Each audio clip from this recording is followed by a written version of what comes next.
Oi, gente, muito bom dia para você. A gente está começando o programa Agora Goiás aqui pela TV Assembleia Legislativa ao vivo. Nós estamos com essa imagem que é o cruzamento da Avenida T4 com a Avenida T63 aqui em Goiânia, um dos cruzamentos bem movimentados aqui da nossa capital. E a gente já pulou agora para a Avenida 85, ali no alto do setor marista, também muito movimentada, principalmente para quem sai da Serrinha em direção ao centro de Goiânia. Estamos mostrando a capital porque hoje está com o tempo bem limpo, né? Não tem previsão de chuva, tem previsão sim de fazer mais calor, né, Elias? Elias está acompanhando aqui. Essa é a Praça Cívica, onde fica ali o Palácio das Esmeraldas e também o Centro Pedro Ludovico, o Palácio Pedro Ludovico Teixeira, tá bom? O antigo Centro Administrativo. E aí, Jardim Goiás, Avenida Jamel Cecílio. Sejam todos bem-vindos ao nosso programa que começa agora com muitas informações para você.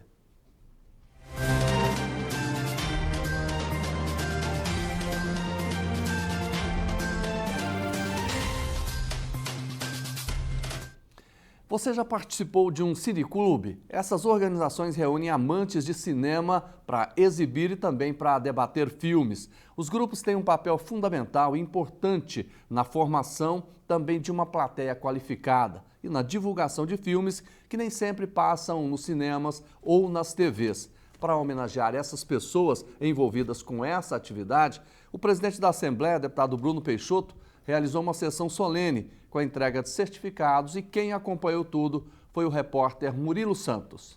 O presidente da Assembleia Legislativa de Goiás, deputado Bruno Peixoto, abriu a sessão solene comentando o trabalho dos cineclubes e produtores de audiovisual. O trabalho que vocês fazem é um trabalho extraordinário e, digo, com pouquíssimo reconhecimento do poder público.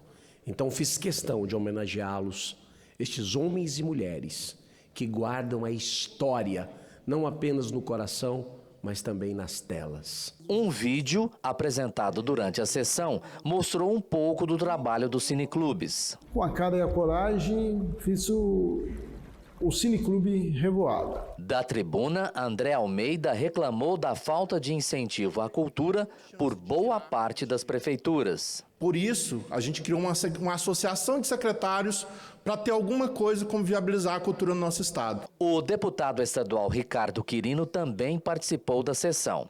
O certificado do mérito legislativo foi entregue para vários profissionais.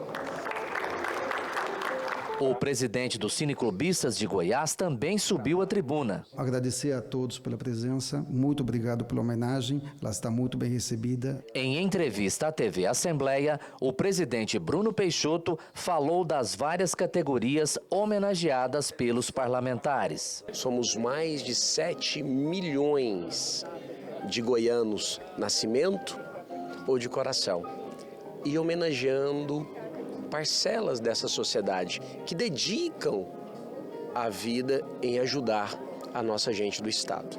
Então nós estamos homenageando categorias.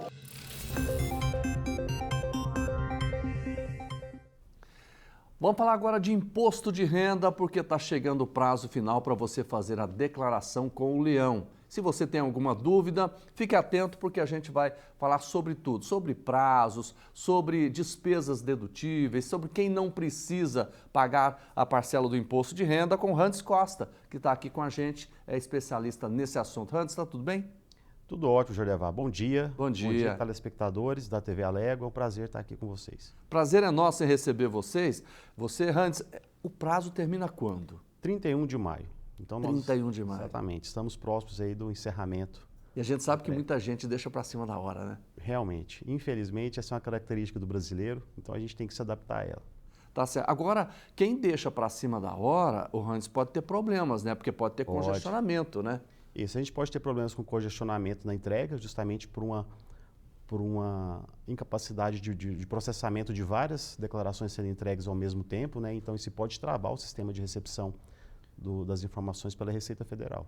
Pois é. Agora, quem é obrigado a fazer a declaração do imposto de renda hoje? Olha, é obrigado a entregar a declaração do imposto de renda aqueles contribuintes que ao final de 2023 tinham patrimônios, né, bens com valores acima de R$800 mil, e aqueles que tiveram renda acima de R$ 2.824 mês, né, que totalizando dá pouco mais de R$30 mil ano. Então, essas pessoas estão dentro da obrigatoriedade. Você falou aí quem tem um patrimônio de até R$800 mil. Isso. Né? Antes era quanto? Antes eram R$300 mil. 300 mil. Isso. Então, essa mudança é boa? Olha, eu entendo que seja boa, porque a pessoa que de repente às vezes estava obrigada a entregar a declaração de imposto de renda só em função de um bem que ela tinha e não tendo outros requisitos de obrigatoriedade, como rendimentos, né, que tivessem acima da faixa, então elas passam a ficar isentas em função disso. Agora, com relação a quem está isento, aumentou o valor, né? Isso é R$ 2.824. Exatamente. Quem ganha até isso, em média, por mês, não precisa. Não precisa de declarar. Não Se ela estiver fora de outros requisitos, somente dentro desse, não precisa de declarar. Melhorou, né? Eu entendo que melhorou. Então, ou seja, o governo divulga que foram beneficiados cerca de mais de 15 milhões de contribuintes, né, em todo o país, que deixam de estar obrigados a entregar a declaração de imposto de renda. Pois é, agora quem ganha mais que isso tem que declarar. Tem que declarar, exatamente. Agora, a declaração, Hans, eu sei que as pessoas imaginam, olha, eu quero deduzir no imposto de renda. O que é despesa que pode ser deduzida? Olha, nós temos como praxe, né, que são as despesas triviais. Seriam gastos médicos, né, hospitalares, com consultas, com exames laboratoriais. Temos também despesas com instrução, né, seja para ensino médio, fundamental, superior ou até mesmo pós-graduação. Esses são gastos que são perfeitamente dedutíveis. E também os gastos com dependentes, né? Aquelas pessoas que têm dependentes também podem informar na sua declaração para que possa se utilizar de um valor já pré-determinado pela Receita Federal para reduzir a base de cálculo do imposto. Eu queria até trabalhar com você esses item por item, assim, para a gente clarear bem para o nosso telespectador. Vamos lá com as despesas educacionais. Elas podem ser deduzidas, mas tem um valor?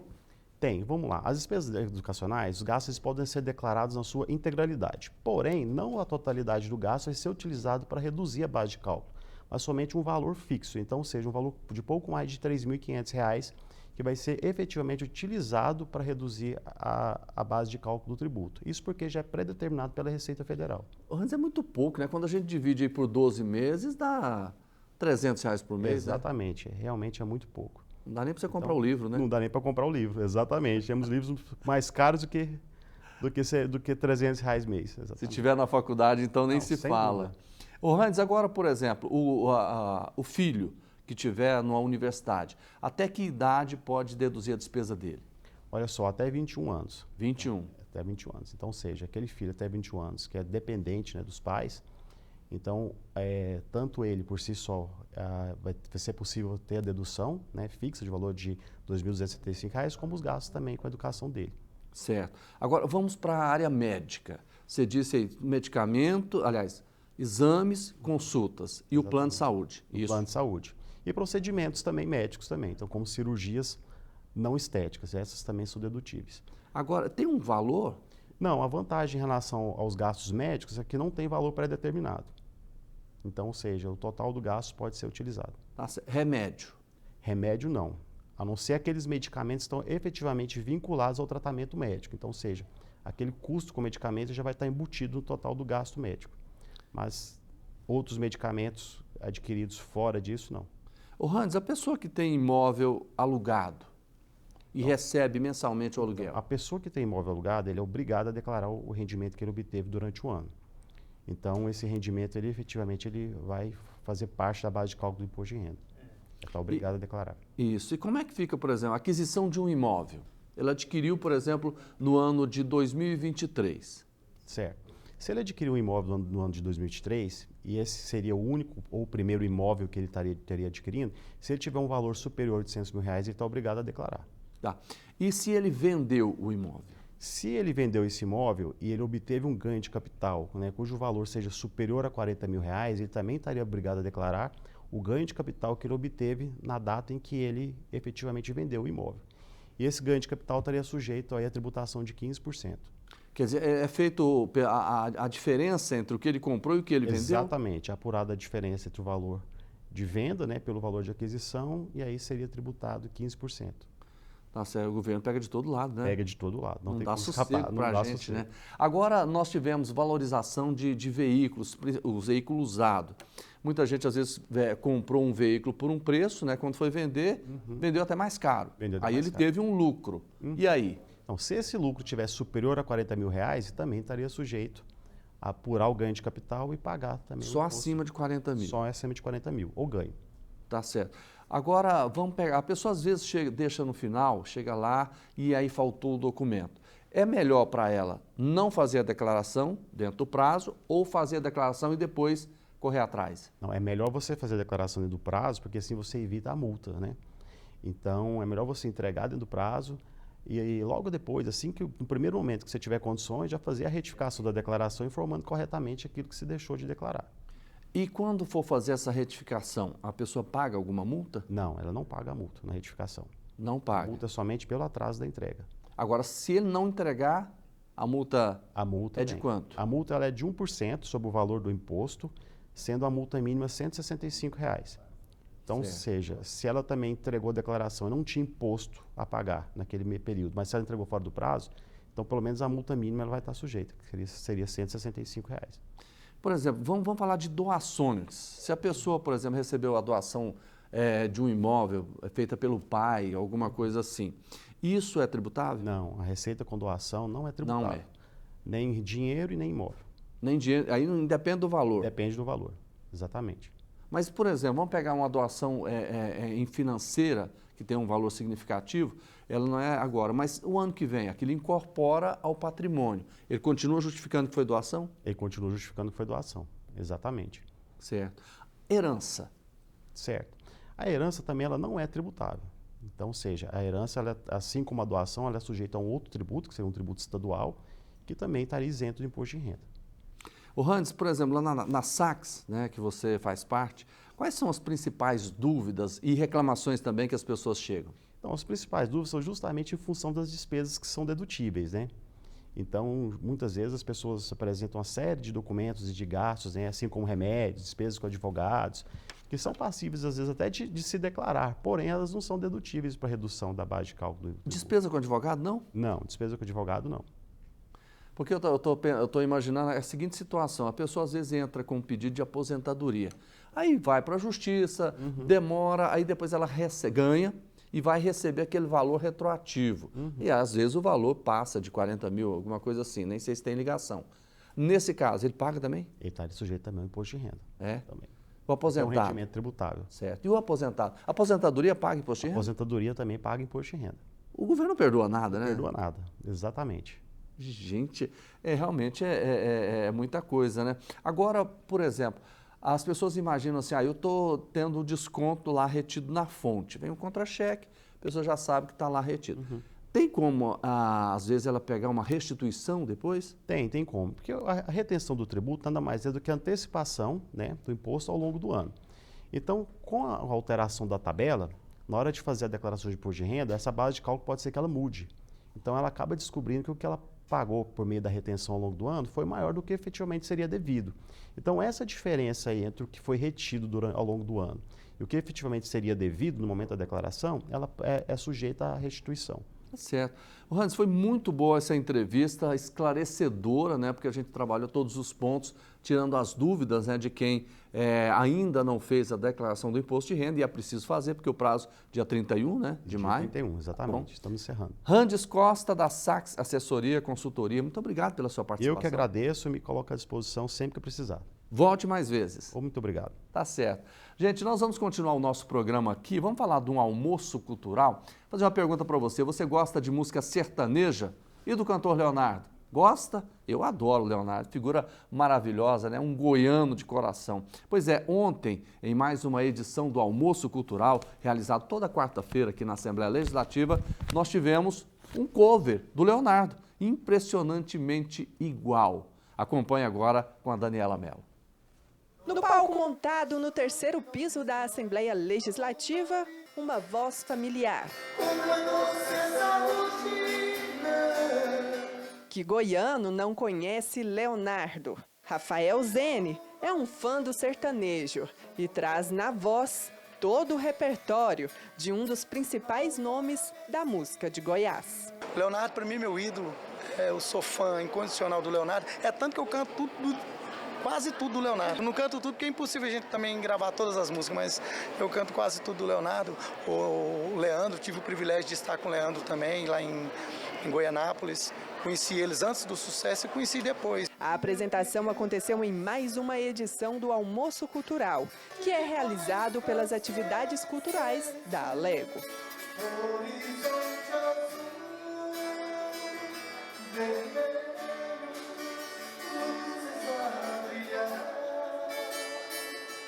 Irmão do cantor Leonardo e servidor da Assembleia, Carlos Costa também se apresentou durante o evento que faz parte do projeto Itinerante pela Vida. Toda quarta-feira você da Alego está convidado a participar do Almoço Cultural, sempre às quartas-feiras ao 12:30. Tá certo, tá aí. Olha, nós vamos falar agora sobre uma entrevista do governador Ronaldo Caiado à TV Brasil Central. Vamos dar uma olhada. A Assembleia Legislativa, pela firmeza de uma primeira-dama da minha cidade de Anápolis, tá certo? A Vivian Nave, e agora também representando ali a voz de Goiás na Assembleia Legislativa.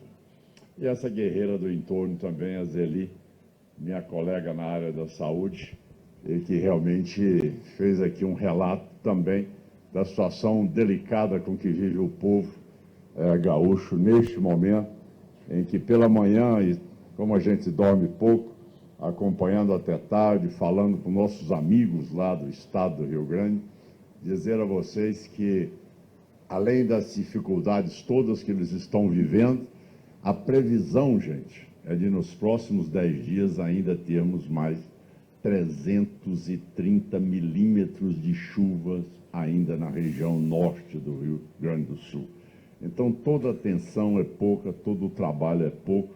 E estamos aqui, eu quero fazer uma homenagem a toda a nossa polícia, bombeiros militares de Goiás, que estão lá, tá certo? Partiram na primeira hora, junto também com cães farejadores para poder identificar pessoas que infelizmente ficaram soterradas, ali junto com embarcações, caminhões, tudo isso para que nós pudéssemos dar uma atenção e dentro dos próximos dias estaremos também soltando uma grande caravana aqui de caminhões, tá certo? De mantimentos, também de material de limpeza, tá certo? Tudo aquilo que é necessário, como colchões, cobertores, enfim, uma quantidade grande de doações que estamos recebendo. E como a Zeli colocou aqui, e nós que somos médicos sabemos agora qual desastre que há por vir, que é exatamente a contaminação de um ambiente que é extremamente propício ao desenvolvimento de bactérias e, a partir daí, a contaminação daquelas pessoas que vão precisar enormemente de um apoio na área de saúde muito grande e que será um momento que está aí anunciando a necessidade de nós termos aí uma ação direta na área de saúde, hoje ainda salvando vidas, mas também acompanhando a evolução dessas pessoas que foram submetidas a essa condição subhumana. É uma calamidade que nós nunca assistimos nada parecido, com essa intensidade, com toda essa duração e com este volume de água que já desabou sobre um pequeno território brasileiro, que é o estado do Rio Grande do Sul. As pessoas às vezes falam, Padre Marco, e às vezes as pessoas não analisam bem, quando dizem o seguinte: olha, caiu aqui 750 milímetros de chuvas. Aí o outro diz, ainda tem mais 330 milímetros por cair. Imagina o seguinte, você então mede aqui 1 metro quadrado aqui no chão. 1 metro quadrado aqui, e despeja sobre esse 1 metro 750 litros de água. É exatamente isso que está acontecendo com o Rio Grande do Sul. Imagine que sobre isso ainda vem mais 330 litros d'água por cada metro quadrado. Então, é algo que, que é uma catástrofe que jamais nós imaginamos ter que enfrentá-lo. Eu faço essa referência porque nós em Goiás, quando nós recebemos o governo, graças a Deus nunca passamos por uma situação tão calamitosa quanto esta. Mas era muito frequente no estado de Goiás as enchentes que atingiam principalmente o norte, a região do Vale do Araguaia, do Nordeste goiano, tá certo? E às vezes sim também na região sul, nós víamos ali pessoas que ficavam isoladas muitos dias, sem ter acesso, como eram as pessoas dos quilombolas, como era o Nordeste ali, pelo rio Paranã, como eram as áreas, muitas vezes do Araguaia. Então, tudo isso, nós temos que reconhecer o trabalho que Goiás tem feito. É um trabalho muito importante, né? Essa campanha ela existe exatamente para aquecer vidas. E nesse momento, né, em que o Brasil se une para ajudar os nossos irmãos lá do Rio Grande do Sul, é importante que a gente faça esse apelo para que você também possa ajudar. Postos de arrecadação estão sendo espalhados em todo o estado, não é isso? Nesse momento aí você viu a fala, né, do governador Ronaldo Caiado no lançamento da distribuição de cobertores da campanha Aquecendo Vidas. Todas as campanhas para ajudar pessoas em situação difícil como essa será sempre muito bem-vinda. E não custa lembrar, no Rio Grande do Sul, que é uma tragédia que jamais vista na história do Rio Grande do Sul. Nós já temos 100 pessoas mortas, mais de 100 pessoas que ainda estão desaparecidas e mais de 400 municípios lá do estado em situação de emergência, em situação de calamidade. E o pior, né, a previsão da meteorologia indica que nesse final de semana a cidade de Porto Alegre pode ter chuva com um volume de 230 milímetros. O que significa 230 milímetros? Uma chuva normal, gente, é de 10 até 20 milímetros. Já imaginou a quantidade de água que vai chegar numa cidade que já está inundada? Difícil. E pior, além da questão da chuva, na região sul do estado, a temperatura vai cair. A mínima vai ficar entre 4 e 8 graus na região sul, lá do Rio Grande do Sul. Ou seja, é um problema atrás de outro problema. Lamentavelmente, a gente tem que rezar, pedir a Deus que possa amenizar esse sofrimento, né? Porque realmente é muito triste. Vamos continuando aqui com o nosso programa Agora Goiás. Vamos falar Ontem nós tivemos aqui na Assembleia Legislativa uma reunião da Comissão de Desenvolvimento Econômico, Ciência e Tecnologia. Um dos destaques foi para o projeto de lei que prevê a capacitação de empreendedores de pequenos negócios na utilização de tecnologias. A matéria recebeu o aval do colegiado para seguir tramitando na casa. A reportagem é da Monalisa Carneiro. Deputados se reuniram nesta tarde em reunião da Comissão de Desenvolvimento Econômico, Ciência, Tecnologia e Inovação da Assembleia Legislativa de Goiás. O presidente do colegiado, deputado André do Prêmio, iniciou o encontro fazendo a distribuição de 5 projetos de lei para a relatoria. Outras 11 propostas, todas com parecer pela aprovação, receberam aval dos parlamentares. Ao final do encontro, André do Prêmio falou sobre o trabalho da comissão e ainda destacou uma matéria de sua autoria. Hoje tivemos aqui uma reunião importante, a qual foi deliberado alguns projetos para serem analisados e também votamos aqui ao total de 11 projetos.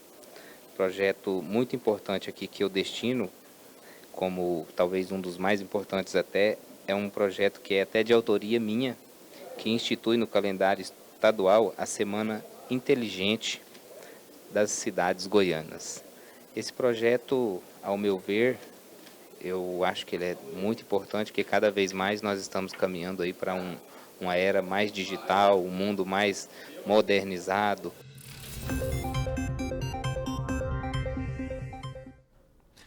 Nós estamos ao vivo com o programa Agora Goiás, aqui pela TV Assembleia Legislativa. Nós vamos falar sobre a violência contra a mulher. Isso é sempre importante a gente debater. Nós estamos recebendo aqui o Fred Assis. Tudo bem, Fred? Tudo ótimo. O Fred é do grupo Poder Ecofeminino. E esse grupo, inclusive, incluiu uma lista de mais 5 tipos de crimes de violência doméstica em relação à Lei Maria da Penha. Quais são esses novos itens que vocês colocaram? Então, Jodervar, a gente percebeu que após a Lei Maria da Penha, foram feitas novas leis, né, continuando essa postura aí que é importante, né, do Legislativo de dar essa cobertura, né, para a proteção feminina. Só que essas leis estão dispersas, né, foram criadas a partir de casos emblemáticos e é de difícil até, vamos dizer, reconhecimento até pelo pessoal do direito, né, porque a Lei Maria da Penha que traz aqueles 5 clássicos, que são a violência sexual, a violência patrimonial, a violência moral, a violência psicológica e também a violência moral, psicológica, sexual e a patrimonial, né, que é talvez a que mais acontece, né, quando o homem quebra o celular da mulher, né, para ela não poder não se comunicar, quando ele quebra os bens da mulher justamente para intimidar, né.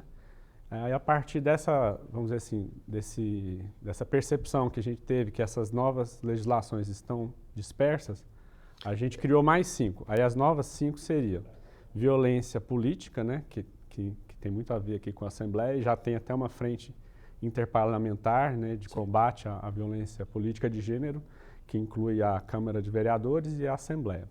A gente também enfatizou a violência processual ou institucional, que tem muito a ver com aquele caso Mariana Ferrer, em que houve revitimização durante a audiência, ela foi constrangida com imagens do Instagram, né, de certa forma, isso acabou até colaborando para ela perder a ação, mas a partir do escândalo que foi isso, né, para os movimentos sociais e até mesmo para o judiciário mais lúcido, houve pressão para criar uma lei que até recebeu o nome dela, né? E também teríamos a violência vicária, que é a menos conhecida, mas talvez a que mais acontece, que tem justamente relacionada com o ambiente doméstico envolvendo a criança, ou terceiros, né? Pessoas que vão, vamos dizer, de certa forma, utilizar a criança para, vamos dizer assim, afetar a mãe, né? Fazer uma espécie de chantagem psicológica, né? Envolve muitas vezes a questão do conselho tutelar, né? Para poder, de alguma forma, coagir a mãe, ameaçando ela de perder a guarda, né? Usando o filho como uma espécie de instrumento para chantagem. E também teríamos um outro tipo de violência, que é a violência urbana, né? Que essa é uma novidade assim, que tem a ver até com a minha pesquisa lá na UFMG, eu sou pós-doutor justamente em direito urbano e direito feminino, e nesse sentido eu entendi que a mulher acaba sendo excluída do espaço urbano em função do risco, né, que às vezes até mais psicológico do que real, porque na verdade isso é ensinado desde criança e ela às vezes acaba sendo apartada de determinados lugares em função desse risco. Você falou que são leis, itens dispersos. O que significa isso? Que foram aprovadas de forma, vamos dizer assim, fragmentada, não criou um corpo coeso, como a Lei Maria da Penha, que enumerou esses 5 tipos de violência. Então, eu consegui percorrer mais outros 5, né, que além desses 4 que eu já falei, teria também a violência, vamos dizer assim, médica, né, que essa também já tem também legislação sobre isso, que envolve a questão da violência obstétrica. E eu acrescentei também a questão da violência química, que se relaciona justamente com o uso excessivo de medicamentos por parte até de médicos, né? E tem aquela famigerada, né, mito do Boa Noite Cinderela, né, que as mulheres às vezes têm até medo de sair porque podem colocar, né, vamos dizer assim, veneno na sua bebida. Agora, por exemplo, são pontos que você está colocando aqui que nem sempre está sendo divulgado como deveria. É do conhecimento, inclusive do meio jurídico? Sim, essa é o ponto mais nevrálgico da questão. Porque eu tenho até divulgado esse material, né, que a gente chama de Media Advocacy, justamente porque tem esse caráter de tentar pressionar o Congresso para que agrupe esses outros 5 tipos de violência juntamente com a Lei Maria da Penha, porque aí você tem um caráter didático, né, que facilita, né? Aí, em vez de 5 a gente teria 10. E eu tenho recebido até feedback de pessoas do meio jurídico, da defensoria principalmente, falando que não conhecia essa violência vicária, por exemplo, e eu acho que é a que mais acontece, né? Essa que é mais subliminar e tal. E, por exemplo, essa violência médica, química, que eu estou chamando, em relação a medicamentos, se você for tentar encontrar a legislação sobre isso, na verdade está na lei de drogas, juntamente lá com um monte de... Aí é aquela dispersão que você disse, né? Se a pessoa, por exemplo, ela está assistindo aqui, mas eu quero mais detalhes, eu quero aprofundar mais nisso, onde é que ela pode encontrar o resultado desse estudo? Então, eu estou disponibilizando inicialmente de forma assim, voluntária, né? Ainda não temos um apoio de uma instituição para essa cartilha mais ampla. Né? Eu tenho buscado os congressistas de Goiás, né? As deputadas principalmente, mulheres, e para a gente ver se a gente consegue criar uma coesão para forçar a aprovação, desse agrupamento das leis, justamente pelo caráter didático, né? Para facilitar o entendimento e aplicabilidade no meio judiciário. Só retomando a questão dessa lei sobre medicamentos aí que eu comentei, ela está lá no artigo 38, por exemplo, é o único artigo que tem caráter culposo vamos dizer assim, num coletivo de leis sobre traficantes, sobre plantadores de maconha. Crimes dolosos. Então assim, está lá numa legislação totalmente, vamos dizer assim, estranha ao tema, porque misturou drogas ilícitas com drogas lícitas, sabe? Acaba confundindo, parece que colocaram lá para ficar escondido. Mas de fato está lá, artigo 38, na lei antidrogas. Ô Fred, é claro que isso você vai trabalhar essa divulgação, trazendo esses apoios, você disse, das deputadas principalmente, e quando a coisa for caminhando mais, volta aqui para a gente sempre discutir, porque o importante é essa divulgação, né, que nós estamos fazendo aqui, e eu sei que isso vai ter desdobramentos. Sim. Quando tiver, vem para cá. Claro. Tá bom? Eu agradeço o convite. Só lembrando que o nosso coletivo, né, o grupo Poder Ecofeminino, tem um caráter também ambiental, né, justamente chamar atenção para vamos dizer assim, uma perspectiva mais feminina do meio ambiente. Então, assim, o que se relaciona com um movimento histórico que chama ecofeminismo. Se vocês quiserem também dar uma estudada, vale a pena. Tá certo. Fred Assis, do grupo Poder Ecofeminino, muito obrigado pela sua entrevista aqui. Um prazer ter você novamente aqui. Obrigado, Jodevar. Até mais. Abraço. Um abraço para você. Vamos continuar aqui. Daqui a pouco tem futebol, tem outros assuntos. Nós vamos falar dos projetos que reajustam o salário de servidores públicos e esses projetos foram discutidos durante uma reunião da comissão mista da última quarta-feira. A repórter Mona Lisa Carneiro e o cinegrafista Sidney Almeida acompanharam. O deputado Wagner Neto abriu reunião depois da sessão ordinária para votação de 10 matérias. Destas, 7 tratam dos reajustes salariais dos órgãos públicos. A matéria que trata da revisão do pagamento dos servidores do Executivo Estadual gerou questionamentos em relação ao valor a ser reajustado. Nós reivindicamos que pudesse constar nas leis a questão de ter o INPC ou o IPCA e que o maior índice fosse concedido e que tivesse isso garantido. Naquela oportunidade, o secretário Adriano disse que não estava vendo nenhum problema nesse sentido. Contudo, quando a matéria que chegou, não trouxe nada especificamente no que foi já discutido lá. O índice aplicado foi o IPCA, que foi o índice que foi mais vantajoso para o servidor.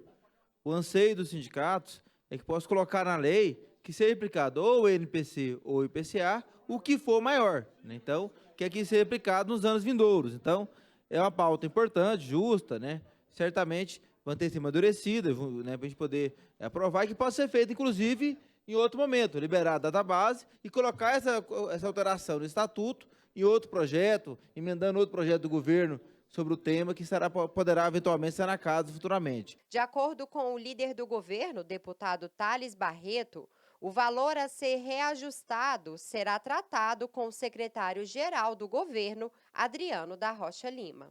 Vou conversar com o Adriano agora, eu estou indo para o Palácio, conversei com o Sérgio, passei o telefone para Milton Filho, né, Milton?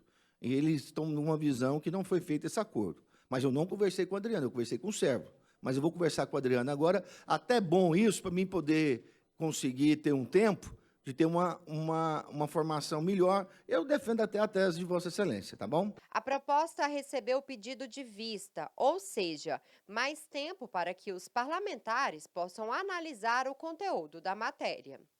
As outras 6 propostas que concedem reajuste salarial de 4,62% aos servidores públicos da educação, Tribunal de Contas dos Municípios, Tribunal de Contas do Estado, Tribunal de Justiça, Assembleia Legislativa, Defensoria Pública e Ministério Público foram acatadas pelo colegiado, destacando que o valor referente da adequação é correspondente ao IPCA, que é o Índice Nacional de Preços ao Consumidor.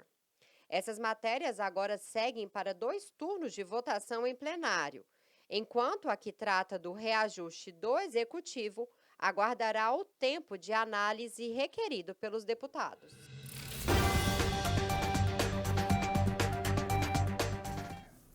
Vamos falar de futebol agora. O nosso quadro esportivo está no ar agora, ao vivo, com ele. Hugo Duarte, está tudo bem, Hugo?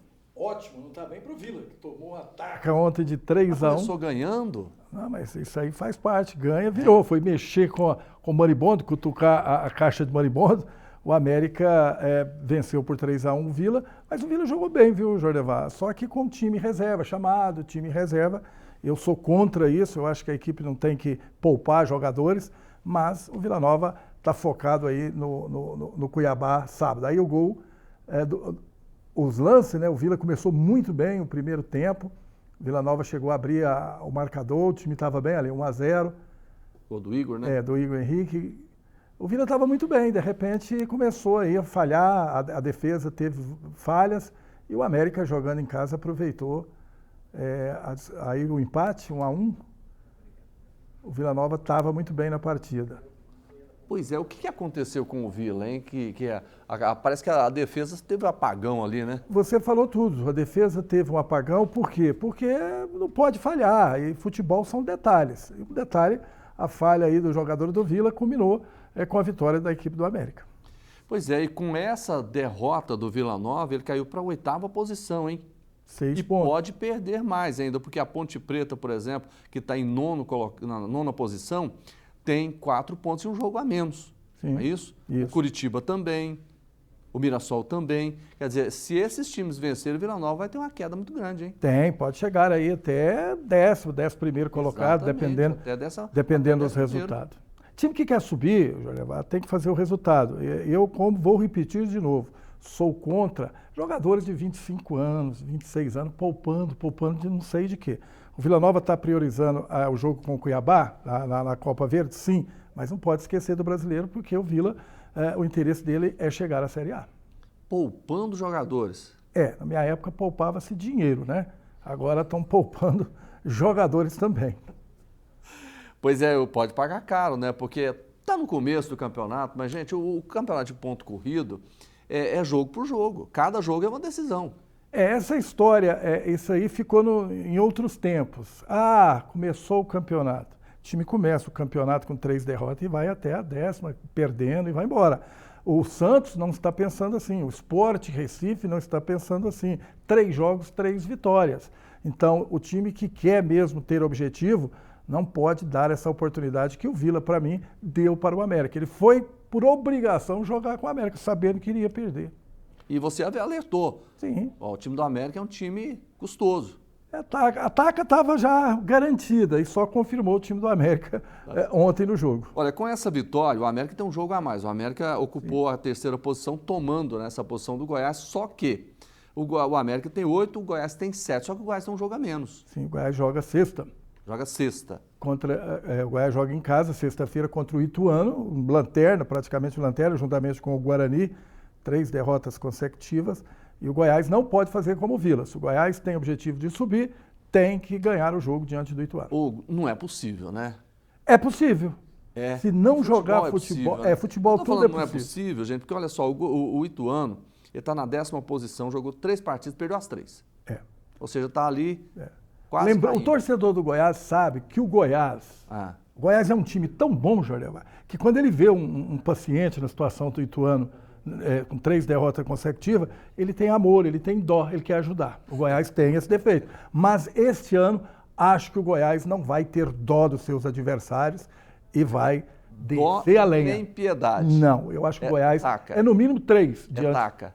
Taca, tunda, surra, tudo que tiver direito diante do Ituano. Hugo, então, daqui a pouquinho tem Alego Esportes? Às 11 horas, tudo sobre o Vila, Goiás, Atlético, Libertadores, Sul-Americana, tudo no Alego Esporte, a classificação do Real Madrid diante do Bayern, eliminou o Bayern ontem de Munique, só aproveitando, a decisão será entre Borussia de Dortmund e Real Madrid. Como é que é o nome do time? Borussia de Dortmund.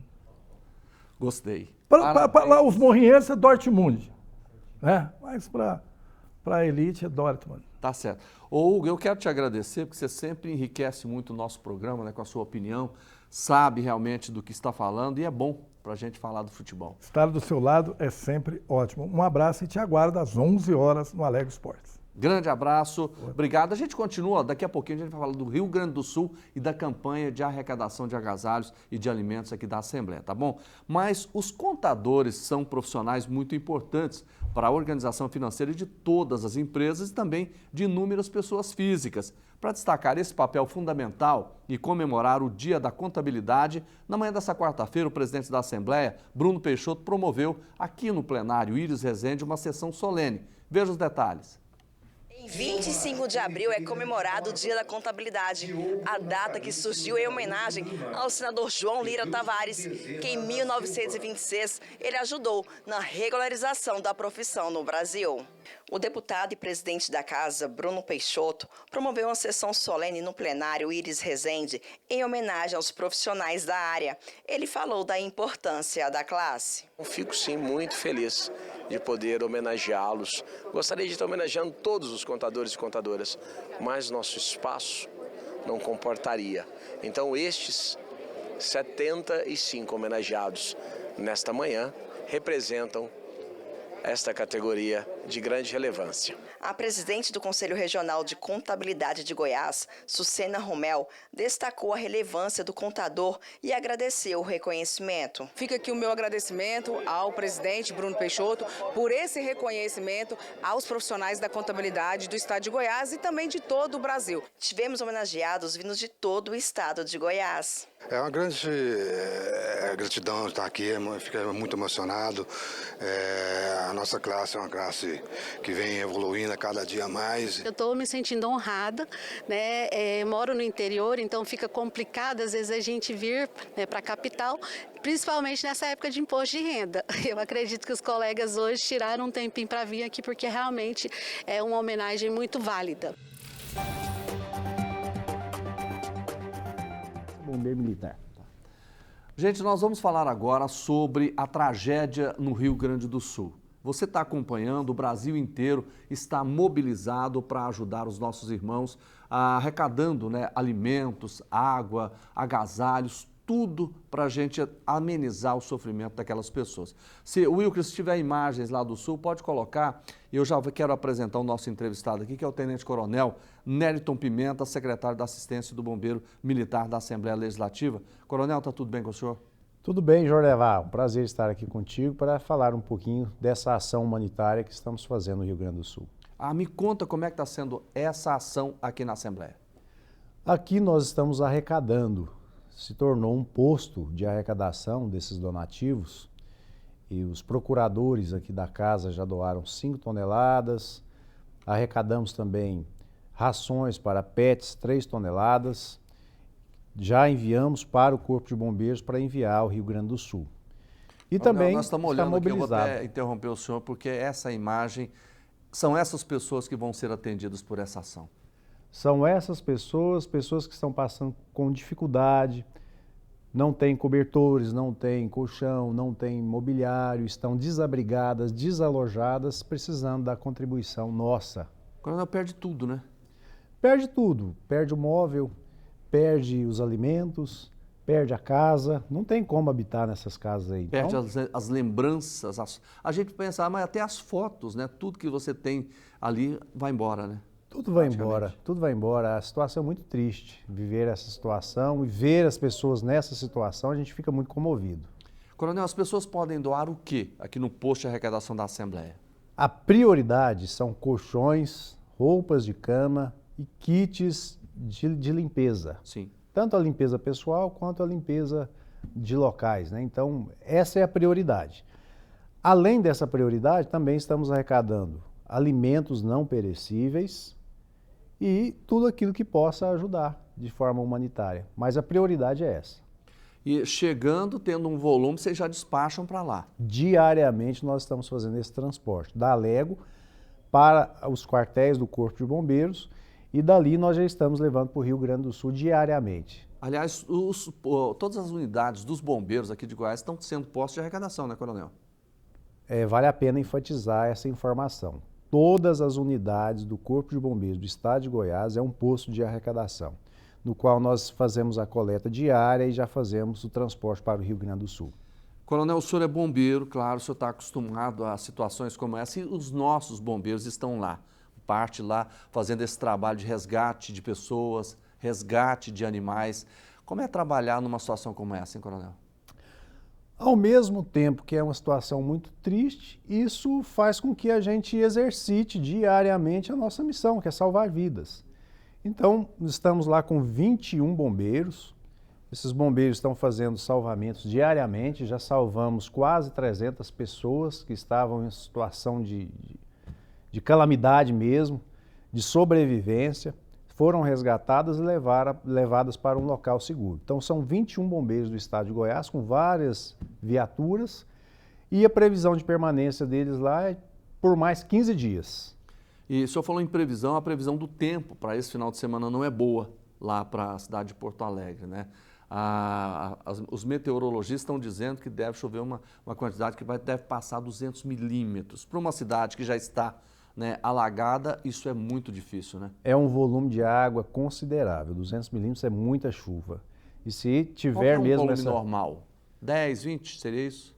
10, 20 e no período de um mês seria 200 milímetros, né?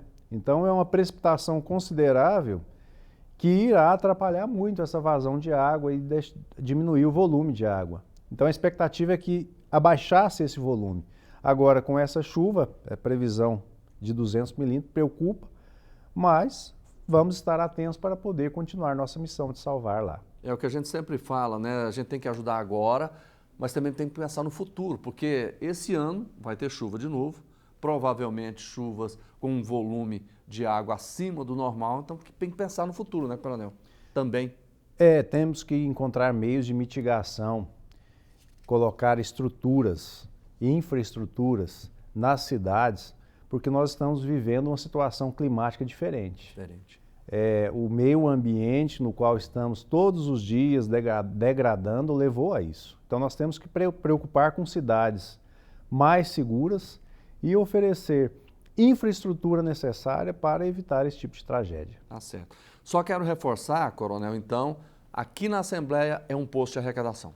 Aqui é um posto de arrecadação, estamos recebendo diariamente. Se você quiser trazer o alimento, morar aqui na região ou estiver passando por aqui, pode deixar seus donativos aqui, que estamos levando para o Corpo de Bombeiros de lá, transportando ao Rio Grande do Sul. Coronel, parabéns por esse trabalho. Muito obrigado, Jordevar. Estamos aí para servir. Estamos ajudando a salvar vidas. Tenente Coronel Nériton Pimenta, secretário da Assistência do Bombeiro Militar da Assembleia Legislativa. Muito obrigado ao senhor pela entrevista. Volte mais vezes. A gente vai, ao longo desses próximos dias, atualizando os dados dessas doações. Tá certo? Muito obrigado, estamos aí à disposição e precisando, conte conosco. Tá certo. Vamos continuar então aqui falando de outras reportagens, de assuntos da Assembleia, porque nós tivemos nessa quarta-feira mais uma sessão ordinária. Várias matérias foram apresentadas, assuntos importantes foram debatidos. Você vai ver tudo isso na reportagem do Murilo Santos.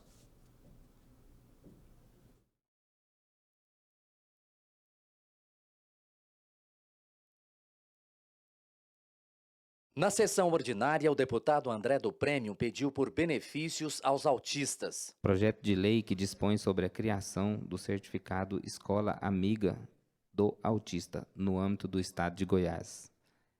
Inclusão do símbolo específico do autismo nas vagas prioritárias no âmbito do estado de Goiás. Renato de Castro tratou do município de Santa Rita do Novo Destino, perto de Goianésia, no Vale do São Patrício. Apresentar aqui um projeto de lei para incluir no nosso calendário cívico do estado de Goiás uma festa dedicada a Santa Rita de Cássia, na vizinha cidade de Santa Rita do Novo Destino, cidade irmã de Goianésia. No pequeno expediente, o deputado Clécio Alves comentou ações da Prefeitura de Goiânia. Final de semana, sem ser este agora no outro, a Prefeitura de Goiânia estará promovendo mais um mutirão nos bairros da nossa capital, agora no Residencial Buena Vista, no último bairro na saída aqui para Rio Verde. Bia de Lima comemorou o acordo do Sintego, o Sindicato dos Trabalhadores em Educação, com a Prefeitura de Aparecida de Goiânia. Através dessa ação judicial que o Sintego moveu, nós fizemos hoje um importante avanço nas negociações que vão viabilizar o pagamento da database de 2015 e que serão beneficiados 1.972 servidores administrativos da Rede Municipal de Educação de Aparecida de Goiânia.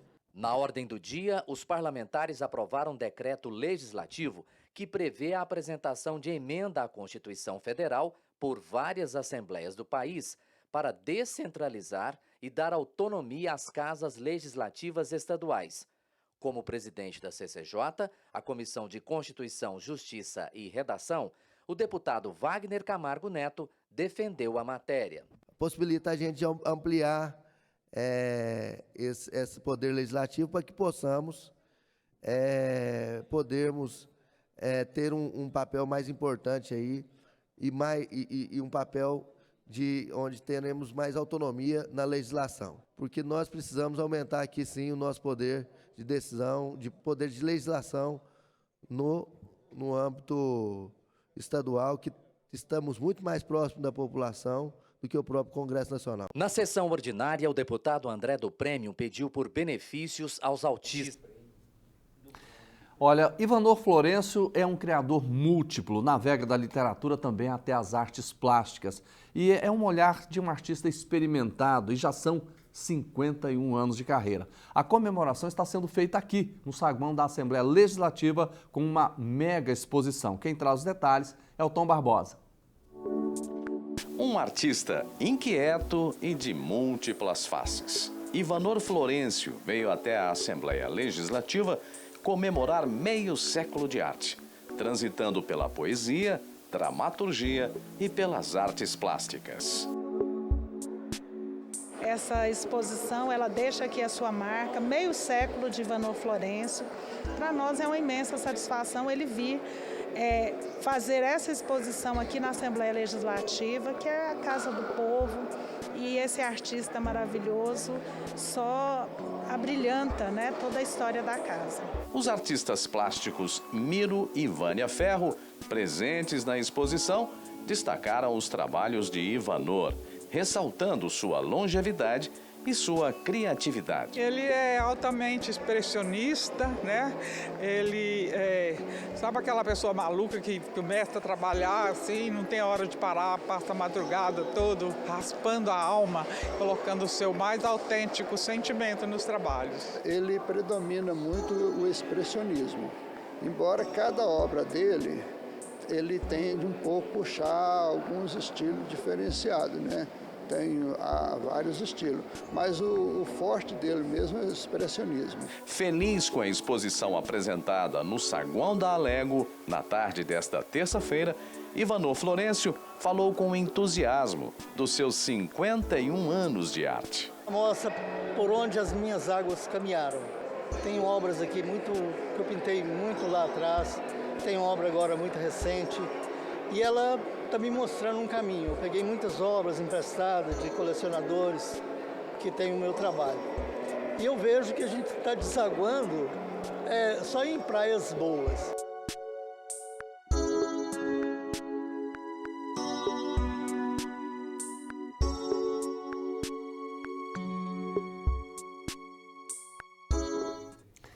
Gente, por hoje é só. Eu quero agradecer muito a sua companhia no nosso programa Agora Goiás. Obrigado pela audiência.